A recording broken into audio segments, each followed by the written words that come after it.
오늘 하나님 말씀은 창세기 24장입니다. 창세기 24장 1절부터 9절에 있는 말씀입니다.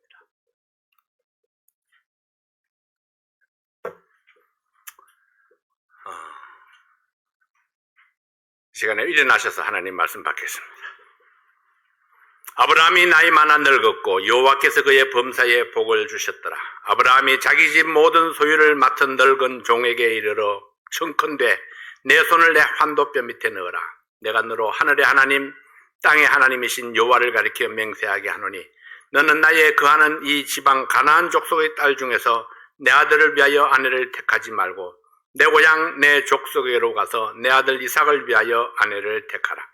종이 가로되 여자가 나를 쫓아 이 땅으로 오고자 아니하거든 내가 주인의 아들을 주인의 나오신 땅으로 인도하여 돌아가리이까. 아브라함이 그에게 이르되 삼가 내 아들을 그리로 데리고 돌아가지 말라. 하늘의 하나님 여호와께서 나를 내 아버지의 집과 내 본토에서 떠나게 하시고 내게 말씀하시며 내게 맹세하여 이르시기를 이 땅을 내 씨에게 주리라 하셨으니 그가 그 사자를 내 앞서 보내실지라 내가 거기서 내 아들을 위하여 아내를 택할지니라. 만일 여자가 너를 쫓아오고자 아니하면 나의 이 맹세가 너와 상관이 없나니 오직 내 아들을 데리고 그리로 가지 말지니라. 종이 이에 주인 아브라함의 환도뼈 아래 손을 놓고 이 일에 대하여 그에게 맹세하였더라. 아멘. 아버지 하나님 감사합니다. 오늘 이 말씀을 통해서 우리의 가정의 평화가 어떻게 이루어지는가 우리 하나님의 도우심을 받고자 합니다. 아버지 하나님 우리 가정이 믿음으로 굳게 설 수 있도록 축복해 주시고 온전한 믿음만이 우리의 가정을 살린다는 사실을 기억하게 도와주십시오. 예수님 이름으로 기도하옵나이다. 아멘. 앉으시겠습니다. 여러분도 집안이 잘 되려면 세 사람이 잘 들어와야 된다 이런 말씀을 하십니다.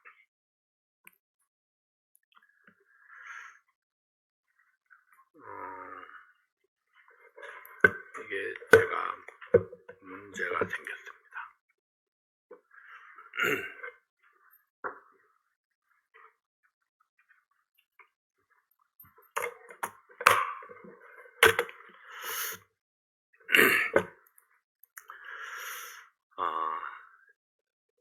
좋은 며느리가 들어와야 된다 이런 이야기죠. 어떤 사람이 과연 좋은 며느리일까요? 요즘에는 학벌과 재산이 좋은 며느리의 기준으로 떠오르는 세상입니다. 그러나 성경의 가르침은 전혀 그렇지 아니합니다. 아들이나 며느리의 가시적인 조건보다 더 중요한 것이 있습니다. 성경의 가르침을 무시하면 가정의 평화가 깨어질 수 있습니다. 그래서 자녀들 결혼 때문에 부모와 자녀 간에 틈이 벌어지는 그런 경우도 있고 또 자녀들도 결혼하고 난 후에 온전한 가정을 이루지 못하는 그런 부부가 요즘에는 굉장히 많이 이렇게 일어나고 있죠. 한국도 엄청나게 많은 그런 이혼율이 엄청나게 많이 이렇게 올라가고 있죠. 일반적으로 남자는 최고의 여자를 원하고 여자도 최고의 남자를 원합니다. 그래서 최고의 남자와 최고의 여자가 만나면 좋겠지만은 그렇지만은 남자는 자기보다 더 나은 여자를 원하고 여자는 자기보다 더 나은 남자를 원합니다. 세상적인 조건 만남에서는 상당히 어려운 이야기죠. 만약에 서로 원하는 것이 그렇다면은 나보다 더 나은 남자가 왜 자기보다 못한 여자를 받아들일까요? 나보다 더 나은 여자가 왜 자기보다 못한 남자를 받아들일까요? 서로 원하는 것이 이게 핀트가 맞지 않습니다. 제가 한국에 있을 때는 중매를 많이 했습니다. 청년부를 많이 이렇게 상대하다 보니까 중매를 많이 했는데 어떤 사람은 제가 한마디로 잘라버립니다. 어떤 배우자를 원하느냐 이렇게 들어보면은 자기는 수준이 여기 있는데 여기 있는 수준을 자꾸 이야기를 합니다. 그러면 제가 그러죠. 눈이 제자리를 찾거든 다시 찾아오세요. 눈이 지금 뒷꼭지에 가 있으니까 이제 눈이 앞으로 돌아와서 정상을 차지하면은 그때 다시 오라고. 그래. 한 번에 그냥 돌려보내버리죠. 사람들은 자기 자신은 잘 생각하지 못하고 상대방만 이렇게 생각을 합니다. 근데 그것이 사실은 불행한 겁니다. 이 수준이 잘 맞지 않으면요, 결혼 생활을 하는데도 상당히 문제가 생기게 됩니다. 내가 생각하는 건 여기 있는데 내 배우자는 항상 생각이 여기에 있습니다. 서로 매치가 되지 않습니다. 대화가 잘 통하지는 않습니다. 내가 경험하지 못한 것들을 이야기를 합니다. 내가 생각하지 못했던 것들을 이야기를 합니다. 그래서 그 생각을 따라가지를 못합니다. 그래서 늘 불화가 생기고 이게 소통이 잘 되지를 않죠. 예수 믿는 사람들은 짝을 만나기가 더 어려울 수 있습니다. 사람들은 그 이유가 예수 믿는 사람들이 적기 때문이라 그렇게 말합니다. 근데 실상은 예수 믿는 사람들이 더 많은 조건들을 요구하기 때문에 힘듭니다. 더 많은 조건, 좋은 신체 조건에 좋은 학벌, 안정된 직장, 성품이 좋은 사람, 여기까지는 일반적으로 똑같습니다. 근데 거기다 하나 더 합니다. 예수 믿고 거듭난 사람 중에서도 또 믿음이 좋은 사람, 헌신된 사람, 여기까지 하나 더 엎으니까 예수 믿는 사람들이 믿음 안에 결혼하기가 굉장히 어렵죠. 거기다가 또 요즘에는 그러죠. 처음 탁 만났을 때에 이렇게 내 마음이 확 끌리는 사람, 여기까지 하나 더 합니다. 내 마음이 확 끌리는 사람. 어떤 사람이 내 마음을 그렇게 끌어당길 수 있을지 모르지만은, 그래서 조건이 굉장히 힘들죠. 자신은 이런 조건을 갖추지 못했으면서 이런 조건의 배우자를 찾으니까 당연히 만나기가 어렵습니다. 오늘은 아브라함이 며느리를 선택하는 과정을 통해서 성경적인 만남의 조건이 무엇인가를 알아봅니다. 아브라함의 나이가 많아서 얻은 아들이 있었습니다. 얼마나 귀한 아들인지 모릅니다. 아들을 위해서 며느리를 선택해야 하는데 주위에는 아무리 둘러봐도 내 며느리가 될 만한 마음에 드는 여자가 없습니다. 그래서 아브라함은 아들 이삭을 위해서 멀리 고향으로 사람을 보내서 이삭의 배우자를 찾아서 데려오도록 종을 보내게 됩니다. 아들을 위해서 며느리를 선택하는 아버지, 아버지를 존중해서 그 여자를 또 아내로 받아들이는 이삭의 순종을 통해서 우리에게 가르치는 하나님의 교훈은 무엇일까요? 자, 우선 첫 번째는 충성된 사람에게 부탁하라 했습니다. 결혼은 일륜지 대사라고 합니다. 내가 어떤 배우자를 만났냐에 따라서 내 삶의 방향이 달라지고 삶의 목표가 달라질 수 있습니다. 결혼한 후에 내 삶의 목표를 포기해야 할 수도 있고 더 큰 목표를 가지고 새로운 출발을 할 수도 있고 두 사람의 공동 목표를 정해서 그 목표를 향해서 힘과 뜻을 합할 수도 있습니다. 우리의 인생 가운데 이처럼 중요한 것이 자녀들의 결혼이고 가정에 새로운 식구가 들어오는 것입니다. 아브라함이 이삭의 배우자를 찾기 위해서 자기 집에 늙은 종을 불러서 사명을 맡겼습니다. 창세기 24장 2절부터 4절까지 있는 말씀에 보면 아브라함이 자기 집 모든 소유를 맡은 늙은 종에게 이르되 청컨대 내 손을 내 환도뼈 밑에 넣어라. 내가 너로 하늘의 하나님 땅의 하나님이신 여호와를 가리켜 맹세하게 하노니 너는 나의 거하는 이 지방 가나안 족속의 딸 중에서 내 아들을 위하여 아내를 택하지 말고 내 고향 내 족속에게로 가서 내 아들 이삭을 위하여 아내를 택하라 했습니다. 자기 집 모든 소유를 맡은 늙은 종입니다. 60년 이상을 내 집에서 섬겼던 사람이죠. 60년 전에 아브라함의 상속자로 지명을 받았던 엘리에셀에게 이삭의 배우자를 찾는 사명을 맡겼습니다. 아브라함과 오랫동안 함께 있었고 하나님을 함께 섬겼던 가장 신뢰했던 종 엘리에셀에게 사명을 주어서 보냈습니다. 나이 많은 종 엘리에셀이 메소포타미아의 나홀의 성까지 가기에는 긴 여정이었습니다. 그러나 아브라함이 가장 믿고 맡길 수 있는 사람이었기에 가장 중요하다고 생각했던 아들의 혼사 문제를 전적으로 맡겼습니다. 왜 중간에 심부름하는 이 종이 이처럼 중요했을까요? 내 아들 이삭을 위해서 아내를 택하라. 네, 이삭의 아내를 선택해서 데려오는데 전권을 위임했기 때문에 엘리에셀의 역할이 굉장히 중요할 수밖에 없습니다. 어떤 기준과 어떤 시각으로 사람을 보느냐에 따라서 첫인상이 달라질 수도 있고, 그 달라진 것을 바탕으로 사람을 소개하면은 듣는 사람도 선입견이 생겨서 바른 선택을 못할 수도 있기 때문입니다.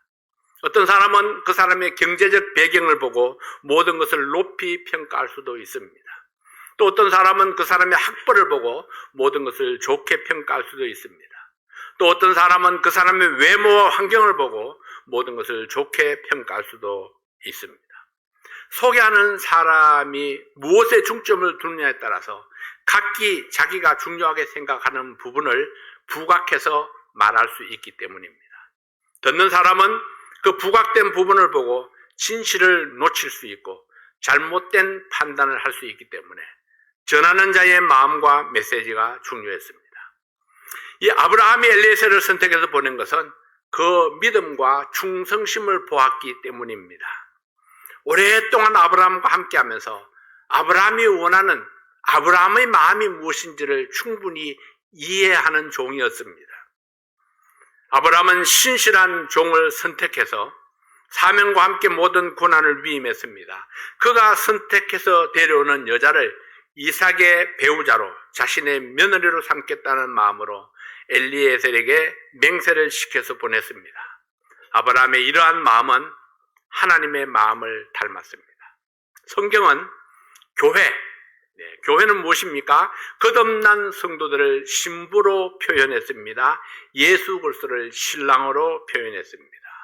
신랑 되신 예수를 기다리는 신부, 그들이 바로 우리의 예수 믿는 사람, 거듭난 성도들이라 하죠. 예수 그리스도의 신부를 얻기 위해서 수많은 선지자들을 하나님께서 이 땅에 보내셨습니다. 그리고 전도자들과 선교사들을 보냈습니다. 마태복음 28장 18절부터 있는 말씀에 보면은 예수께서 나와 일러가라사대 하늘과 땅의 모든 권세를 내게 주셨으니 그러므로 너희는 가서 모든 족속으로 제자를 삼아 아버지와 아들과 성령의 이름으로 침례를 주고 내가 너희에게 분부한 모든 것을 가르쳐 지키게 하라. 볼지어다 내가 세상 끝날까지 너희와 항상 함께 있으리라 하시니라. 하늘과 땅의 모든 권세를 내게 주셨으니 예수님의 신부가 될 영혼들을 건지기 위해서 세상으로 보내실 때에 사명과 함께 권세를 주어서 보냈습니다. 사탄을 대적하고 영혼을 구령해서 예수님의 신부로 삼을 수 있는 권세입니다. 하나님께서 세상을 향해 보내시는 수많은 종들에게 어떤 마음으로 선택해서 보내셨을까요? 바로 아버지의 마음입니다. 아들의 배우자를 찾는 그런 아버지의 마음입니다. 하나님과 같은 마음, 같은 신앙으로 아들의 배우자를 찾기를 원했습니다.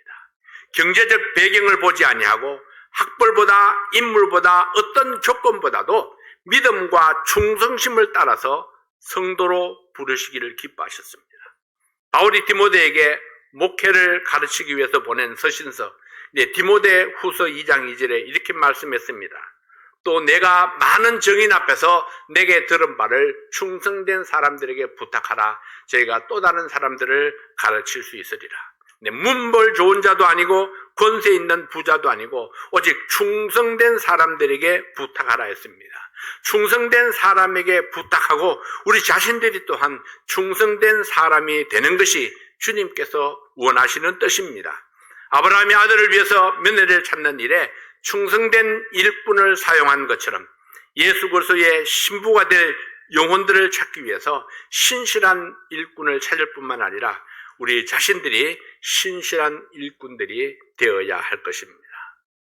두 번째는 분명한 기준을 정하라는 겁니다. 아브라함이 엘리에셀을 보내면서 이삭의 배우자를 찾는 기준을 정해 주었습니다. 여기에 아직도 자녀들이 결혼하지 않은 어린 자녀들을 두신 분들도 있을 것입니다. 여러분들은 과연 그 자녀들의 배우자를 생각할 때에 어떤 기준을 두고 생각하나요?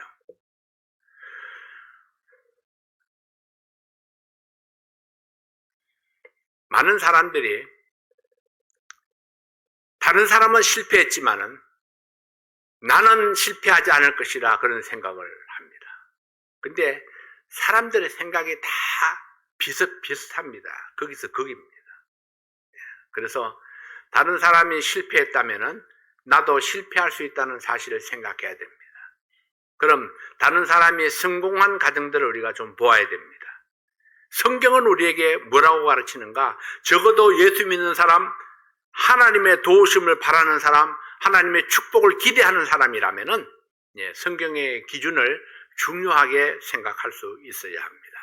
첫 번째 기준은 내 족속에게로 가라는 것이었습니다. 가나안 족속에 따른 대상에서 제외되었습니다. 잘나고 못나고를 떠나서 가나안 족속에 따른 고려할 가치도 없습니다. 그들 중에도 예쁘고 성실한 여자도 있었을 것이고 성품이 좋은 여자도 많이 있었을 것입니다. 그럼에도 불구하고 그들 중에는 이삭의 배필을 찾아볼 필요가 없었습니다. 왜 가나안 족속에 따른 고려의 대상도 되지 않았을까요? 그들은 믿음의 자녀가 아니었기 때문입니다. 신앙이 다르면은 그의 조건에 상관없이 내 자녀의 배우자로서 고려해 볼 가치가 전혀 없다는 것입니다. 너희는 믿지 않는 자와 멍에를 같이 하지 말라 했습니다. 첫 번째 조건이 믿는 자입니다. 같은 믿음으로 같은 하나님을 섬기는 사람 중에서 배우자를 선택해야 합니다. 고향을 떠나온 지가 언제입니까? 아브라함이 나이 75세에 고향을 떠났는데 지금 137세의 아내가 죽고 난 후이니까 벌써 62년 이상이 지났습니다. 그 긴 세월 동안에 고향의 상황이 어떤지 어떤 딸들이 있는지 전혀 알지 못합니다. 그러나 아브라함의 마음속에 같은 민족, 같은 믿음의 사람들 중에서 며느리를 찾겠다는 확고한 의지가 있었습니다. 그곳에 가면 하나님께서 내 아들을 위해서 예비하신 배우자가 있을 것이다.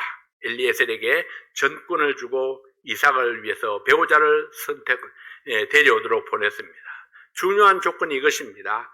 불신자의 상징인 가나안 족속의 딸은 안 된다.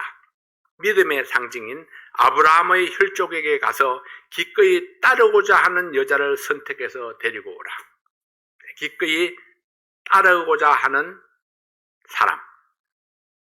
좋은 사람이 있다 할지라도 따라오고자 하지 아니하면은 그러면은 그는 또 탈락자입니다. 믿지 않는 자와 멍에를 같이 하지 말라. 신앙이 다른 자와 결혼하지 말라는 이유가 무엇입니까? 같은 목표를 바라볼 수가 없기 때문입니다. 인생의 목표가 같아야 되는데 같은 목표를 바라볼 수가 없으면은 그 부부가 화합해서 나갈 수가 없습니다. 그래서 가장 중요한 것은 부부가 서로 마음이 맞는 거죠. 부부가 서로 바라보는 것이 같아야 됩니다. 부부가 서로 가치관이 같아야 됩니다. 부부의 신앙이 같아야 됩니다. 그래야 마음을 합해서 어려움이 와도 능히 그것을 어려움을 견디고 이겨나갈 수가 있는 것입니다. 두 번째는 약속의 땅 가나안에 살라 했습니다. 이삭이 살아야 할 곳은 가나안 땅입니다. 이것이 하나님께서 약속하신 축복의 땅이기 때문입니다. 아무리 좋은 신부감이 있어도 믿음으로 고향을 떠나서 약속의 땅으로 오고자 아니하면은 포기하고 돌아오라. 가나안에 살고자 하는 마음이 없으면은 그는 하나님께서 내게 주신 며느리값이 아니다. 아브라함이 그리했던 것처럼 다 버리고 약속의 땅 가나안으로 와서 이삭의 아내로 살겠다고 결단하는 사람을 데리고 돌아오라. 만약 오고자 아니할지라도 절대 이삭을 가나안 땅으로 이삭을 그리로 다시 데리고 가지 말라. 왜냐하면 하나님께서 가나안 땅을 아브라함과 그의 후손들에게 주셨기 때문입니다. 아무리 좋은 조건이 있어서 불신앙의 땅에서 손짓한다 할지라도 그 유혹을 물리칠 수 있어야 합니다. 하나님께서 약속하신 말씀을 기억하고 약속의 땅에 계속 머물러 있어야 합니다. 여러분의 약속의 땅은 어디입니까? 어떤 어려움이 닥쳐도 하나님께서 허락하신 그곳에 계속 머물러 있어야 합니다. 세 번째는 믿음으로 선택해야 합니다. 엘리에셀이 아브라함 앞에 맹세하고 메소포타미아 하란을 향해서 떠났습니다. 드디어 나홀의 성에 도착한 엘리에셀은 먼저 하나님께 이렇게 기도를 드렸습니다. 창세기 24장 12절부터 14절에 있는 말씀입니다. 그가 가로되 우리 주인 아브라함의 하나님 여호와여 원컨대 오늘날 나로 순적히 만나게 하사 나의 주인 아브라함에게 은혜를 베푸시옵소서. 성중 사람의 딸들이 물길로 나오겠사오니 내가 우물 곁에 섰다가 한 소녀에게 이르기를 청컨대 너는 물 항아리를 기울여 나로 마시게 하라 하리니 그의 대답이 마시라 내가 당신의 약대에게도 마시우리라 하면 그는 주께서 나의 종 이삭을 위하여 정하신 자라 이로 인하여 주께서 나의 주인에게 은혜 베푸심을 내가 알겠나이다. 이 말씀은 제 인생의 중요한 포인트를 주었던 말씀입니다. 제가 이미 여러 번 제 아내를 만났던 사연들을 이야기한 적이 있죠. 오늘 또 한 번 하려고 그래요.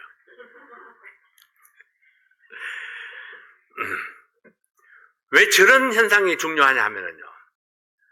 상대방이 나와 같은 마음을 가지고 있느냐를 가늠하는 그런 기준이 될 수 있기 때문에 그렇습니다. 경상북도 시골에 있는 신풍성서 침례교에서 제가 사역을 했었습니다. 서울에 있는 신학교를 입학해서 다녀야 했고 결혼 문제도 있고 이 세 가지를 두고 선택해야 될 시점에서 굉장히 혼란스러웠던 그런 시절이 있었습니다. 일주일 기도 끝에 우리 신자산 목사님을 찾아가서 들었던 대답은 세 가지를 모두 하는 것이었습니다. 그 당시 신풍교회는 한 달 재정이 13,000원에서 15,000원 정도였습니다. 그게 제 생활비였죠. 전기세가 한 500원 정도 나왔었으니까 그 500원 정도의 전기세를 제하고 나면 그 나머지가 제 생활비였는데 첫 번째로 내 근심이 그거였죠. 결혼을 하고 아내를 데리고 오면은 13,000원, 15,000원 가지고 과연 아내에게 밥을 먹일 수 있을 것인가? 그것이 첫 번째 근심이었습니다. 내가 신학교로 가기 위해서 서울로 올라가게 되면은 과연 이 시골 신풍교회에 올 설교자가 있을 것인가? 이 교회가 비는 것이 설교자 없이 버려지는 것이 두 번째 문제였습니다. 그렇다고 결혼을 또 안 할 수도 없습니다. 결혼을 안 하고 혼자 사역을 하니까 여러 가지 문제들이 많이 생기게 됩니다.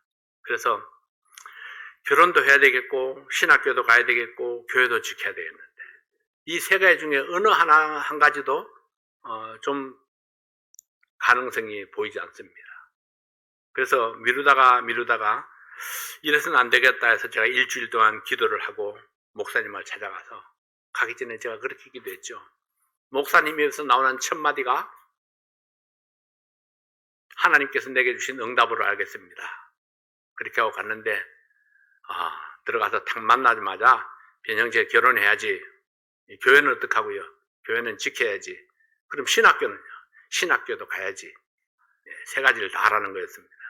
결혼도 하고 신학교도 다니고 교회도 지키고. 그래서 바로 이게 하나님의 응답이다 생각하고 그때 그 행정전화 있죠. 이렇게 탁 돌려서 모르는 분들이 많을 거예요. 지금은 동네에 한 대 있는 전화입니다. 그래서 돌려서 서울 교환 해가지고 번호를 대가지고 우리 일주일 후에 양가 이제 결혼을 결정하고 났는데요. 양가 우리 뭐라 그러지? 상견례를 합시다. 이렇게 약속을 하고 그리고 일주일에 이제 올라가서 상견례를 하고 그리고는 만난 김에 약혼식 하자. 그래서 또 갑자기 또 거기서 약혼식을 하고 그리고 달력을 보니까 2월 14일 토요일이에요. 한 달이면은 양복이 다 맞춰지겠군요. 2월 14일 날 전화 우리 결혼합시다. 날짜까지 딱 정하고 그렇게 내려왔었습니다. 그리고 이제 결혼을 두고 이제 기도했을 때도 그랬죠.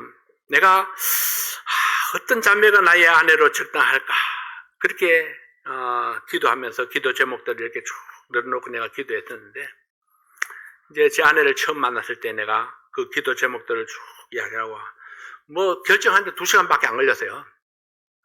한 2시간 동안 이제 길을 걸으면서 이야기를 했는데, 내가 질문한 그 질문지에 응답을 착착착 해주는데 그게 다 예스로 딱 5가지입니다.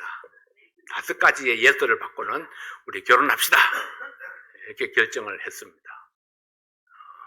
그리고 결혼하자로 그날 그냥 한 2시간 데이트하고 결혼하자로 결정하고 바로 이제 진행을 했었죠. 저에게는 많은 조건이 필요하지 않았습니다. 첫째는 구원의 확신이 뚜렷한 사람, 헌신된 사람. 시골 교회에 우리 재정이 13,000원, 15,000원이라고 그랬잖아요. 15,000원 되는 그 재정도 불구하고 시골에 내려와서 이 사역을 함께 감당할 사람. 그것이 제 조건이었습니다. 어려운 시골 목회를 위해서 기꺼이 고생을 감수할 수 있는 사람. 그때 하나님께서 주신 자매라는 확신이 들었을 때에 더 이상 머뭇거릴 이유가 없었습니다. 첫 데이트였지만은 바로 그냥 결혼을 신청하고 결혼하기로 우리가 이렇게 결심을 하고 그렇게 돌아와서 목사님께 바로 말씀을 드렸죠. 어떻게 됐어? 우리 결혼하기로 했습니다. 목사님도 깜짝 놀랐습니다. 한번 만나서 뭐 결혼하기로 하다니. 엘리에셀은 나홀의 성에 도착해서 어디 가서 신부감을 찾을지 막막했습니다. 그래서 하나님의 도우심을 구하면서 간절히 기도를 했습니다. 하나님이 어떻게 알게 하실까 생각하다가 바로 저런 조건을 내겁니다. 물 항아리를 기울여서 나에게 마시게 하고 또 내 약대에게도 마시게 하면은 그 사람이 하나님께서 주신 자매인 줄 알겠습니다. 근데 실제적으로 리브가 그렇게 한 겁니다. 물 좀 달라 하니까 물을 마시게 하고 약대에게도 내가 물을 마시게 하겠습니다. 그렇게 해서 엘리에셀이 딱 생각을 했죠. 이 사람이야말로 내 주인을 위한 배우자라구나. 그렇게 생각을 했습니다.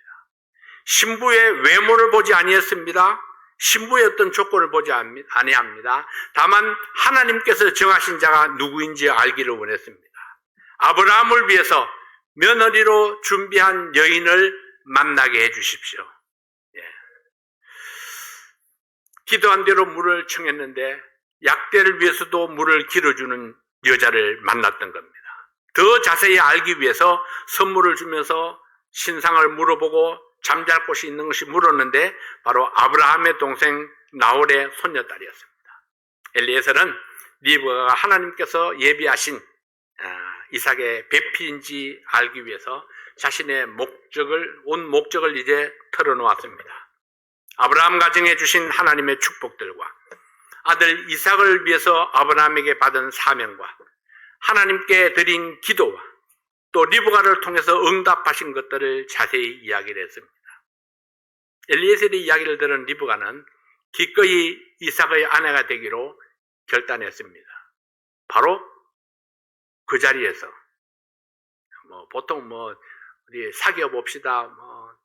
한 달 후에 몇 달 후에 이렇게 결정하는데 리브가는 그 자리에서 듣고 곧바로 그냥 내가 이삭의 아내가 되겠습니다 하고 결정을 딱 해버립니다. 한 번도 이삭을 본 적이 없지만은 엘리에셀의 간증을 들으면서 하나님께서 나에게 주신 신랑감이다 이런 확신을 가졌던 겁니다. 그리고 기꺼이 자기 인생을 드리기로 결심했습니다. 붙잡는 부모의 손길을 뿌리치고 다음날 아침에 이삭을 향해서 집을 떠났습니다. 아브라함의 뜻이라는 확신이 있었을 때에 더 이상 머뭇거릴 이유가 없었던 겁니다.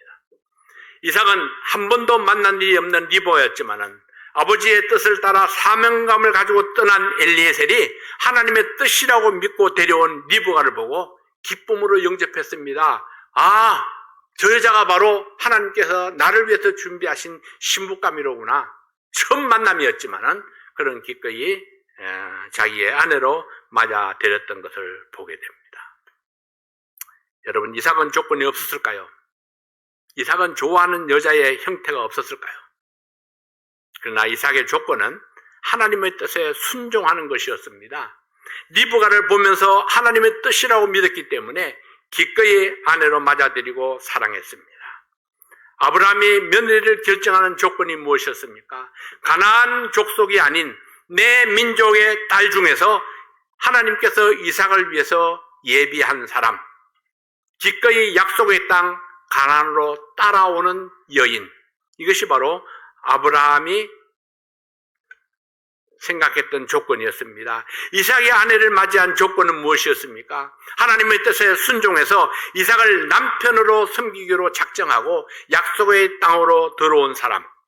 엘리에셀이 이삭을 위해서 리브가를 선택한 조건은 무엇이었습니까? 하나님께 기도한 대로 응답해 주신 하나님을 믿고 리브가를 선택했습니다.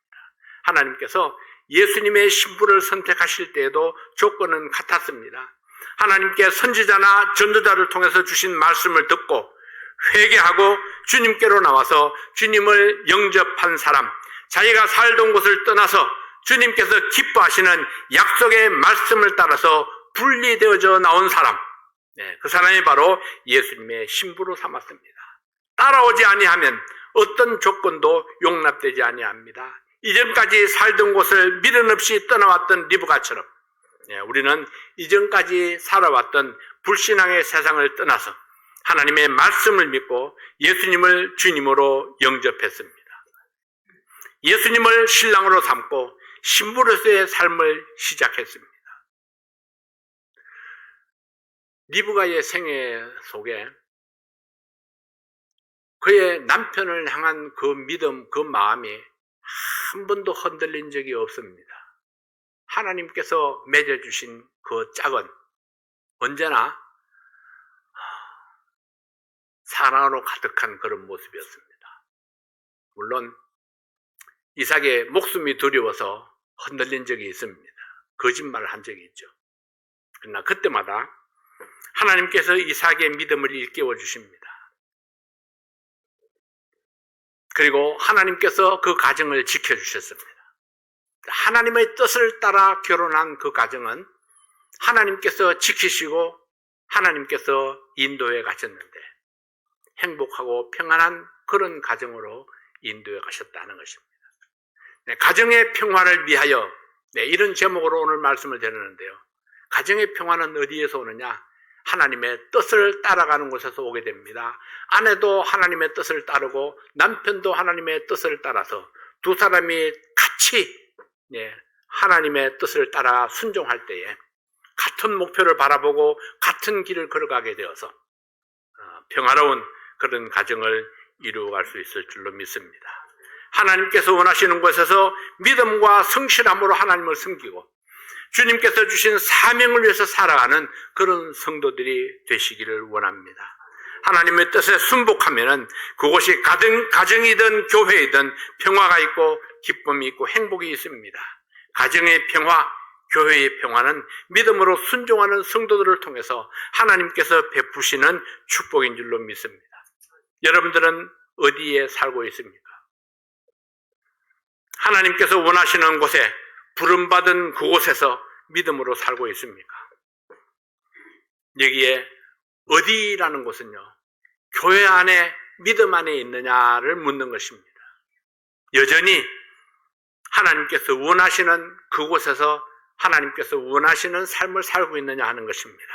마땅히 생각하고 마땅히 있어야 할 그곳에서 믿음으로 살아가는 성도들이 되시기를 바랍니다. 그러면 하나님께서 우리를 위해서 예비하신 평강이 늘 우리의 마음속에, 우리의 삶 속에, 우리의 가정에 함께 하시리라고 믿습니다. 부귀영화가 무엇입니까? 돈이 많으면 좋죠. 돈이 없으면 어렵습니다. 근데 돈이 없어서 어려운 그것보다는 마음이 안 맞아서 어려운 것이 더 큰 문제입니다. 그래서 열심히 일해서 돈도 벌어야 되겠죠. 근데 하나님께서 말씀하시기를 부귀와 영화도 하나님께 있다고 말씀을 했습니다. 하나님을 아름답게 잘 섬기고 자기 삶에 성실하면은 하나님께서 물질적으로도 풍성하게 축복해 주시리라고 그렇게 약속을 했습니다. 그래서 믿음도 지키고 명예도 얻고 물질도 얻을 수 있는 그런 삶이 바로 성공적인 삶이라 할 수 있을 것입니다. 그러나 그 중에서 가장 중요하고 가장 앞에 있어야 할 우선순위의 첫 번째는 하나님을 향한 믿음과 사랑입니다. 그럼 하나님께서 우리의 모든 필요를 채우시고 우리를 축복해 주실 줄로 믿습니다. 기도하겠습니다. 아버지 하나님, 하나님의 은혜와 사랑을 감사합니다. 아브라함이 그러했던 것처럼, 이삭이 그러했던 것처럼, 엘리에셀이 그러했던 것처럼 하나님 말씀 앞에 순종하고 하나님의 뜻을 따라 가정을 이루고 살아가는 저희들 되게 도와주시옵소서. 하나님은 늘 우리 편이고 하나님은 늘 사랑과 평강으로 우리를 축복하시기를 기뻐하시는 분입니다. 다만 우리가 하나님을 첫째 자리에 모시고 믿음의 우선순위를 둘 때에 하나님께서 이 모든 것들을 허락하실 줄로 믿습니다. 아버지 하나님, 우리의 자녀들을 위해서 기도합니다. 하나님께서 우리의 자녀들이 굳건한 믿음을 가지고 하나님께서 원하시고 기뻐하시는 그 믿음의 삶을 선택함으로 말미암아 하나님께서 예비하신 그 놀라운 축복이 그들의 생애 속에 함께할 수 있기를 원합니다. 아버지 하나님, 우리의 어머니들이 또 아버지들이 바로 이렇게 믿음으로 자녀들을 양육할 수 있도록 축복해 주시옵소서. 아버지 하나님, 오늘도 주께서 우리와 함께 하심을 감사합니다. 말씀이 우리의 삶을 이끌어가게 도와주십시오. 예수님 이름으로 기도하옵나이다. 아멘.